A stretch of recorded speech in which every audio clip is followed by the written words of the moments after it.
तो hi guys good morning समस्त को स्वागत करू मु कुडमाली ब्लॉगर ललित। तो आसतु आउ एक नुआ वीडियो रे। तो देखिपे गाइज बर्तमान आम जाऊँ माँ दुआर शुणी को घाटी मेला रे। तो देखिपे केमिति का रास्ता। तो आम अतिक्रम करी खाल डिपो रास्ता पूरा घाटी रास्ता पूरा मोर जर्नी चली अच्छी। तो आपको देखंतु आपण मान को देखौछि मांकर मंदिर एवं सेठाकार मेला रे केमती कौन परिवेश आपण को मु देखौछि। ठीक अच्छी वीडियो रे बनी रहंतु एवं वीडियो को टिके बहु मात्रा लाइक करंतु एवं चैनल को सब्सक्राइब करंतु।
तो फाइनाली गाइज देखिपे बर्तमान आम माँ को पीठ रे पहुँची सारीचु।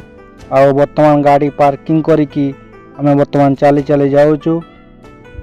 तो गाइज देखिपे माँ को मंदिर रे बर्तमान केते सारा लोक पूरा भिड़ मेलार पूरा जाम लगी।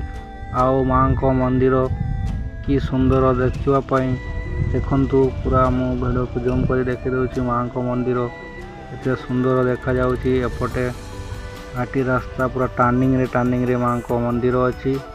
तो माँ ये स्थापन होती आविर्भाव होती। तो गाइज कभी भी जदि आपण मानकु फाँका मिले तो एठा को आसिकी माँ को दर्शन करिकी एठारे विजिट करिकी जगार परिदर्शन करिकी जांतु। प्राय तो एठारे मकर समय रे मेला बसे। तो मकर संक्रांति ठारू 3 दिन पर मेला एठारे बसे जहाँकि 7 दिन धरिकी चली थाए। तो आपण मानक अनुरोध एठाकु आसंतु माँ को दर्शन करंतु एवं माँ को ठारू बहुत सारा आशीर्वाद नहीं कि जातु एवं मेलार उपभोग करंतु मेला परिभ्रमण करंतु। एवं एठाकर पहाड़ उपरे गुंफा अच्छी से गुंफा रे उठिकी पहाड़र एडवेंचर एक्टिविटी करिकी जातु जोटा कि ऐतिह्य राजा राजोती कालरू यही गुंफा रही अछि। एठारे महासंकीर्तनर आयोजन होता है जहाँकि लोकमानंकर मनरे बहुत सारा आनंद भरी देई थाए। तो सांग माने देखि पारुथिबे केमती लोक माने बसिकी संकीर्तनर आनंद नौछंती। तो सांग माने वीडियो रे जहाँ जतिकी पारिली मु आपण मानकु देखा पई चेष्टा करिछि। आउ वीडियो जदि भल लगी थाए वीडियो को लाइक शेयर एवं चैनल को हमर सब्सक्राइब कर देबे एवं आउ आगामी भल भल वीडियो आपण माने देखियो पई ऑल नोटिफिकेशन को दबाई दियंतु जहाँ फल कि आपणक पाखरे आम वीडियो सर्वप्रथमे पहुँची पारिबो जहाँ कि आपण माने आम वीडियो भल भल वीडियो देखियो पई सुयोग पाई परिबे। तो थैंक यू रोहुची बाय बाय टेक केयर।